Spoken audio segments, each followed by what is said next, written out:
Ne pas brusquer les Français, c'est le message qui transparaît dans le plan de sobriété présenté par le gouvernement. Une mesure en particulier illustre les limites de l'ambition de l'exécutif, l'abaissement de 130 à 110 km/h de la vitesse sur les autoroutes. Car cette mesure ne concerne que les agents publics et encore, elle n'est pas obligatoire. Cette mesure est extrêmement efficace. Le passage de 130 à 110 km/h sur l'autoroute permet une économie de carburant de 25%. C'est pourquoi des experts de l'énergie se demandent pourquoi l'État n'a pas décidé de généraliser cette mesure à toute la population. Première raison, la mesure est très impopulaire. L'État se veut très prudent depuis la polémique sur le passage aux 80 km/h. Rappelez-vous, cette mesure avait participé au déclenchement du mouvement des Gilets jaunes à l'hiver 2018-2019.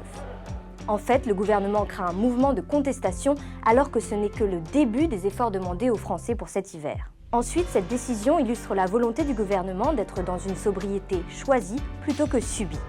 Aucune sanction ni obligation n'est prévue, c'est aux Français de décider de faire des efforts. Mais miser sur la bonne volonté ne suffira sans doute pas à atteindre l'objectif fixé, économiser 10% de gaz, d'électricité et de carburant cet hiver.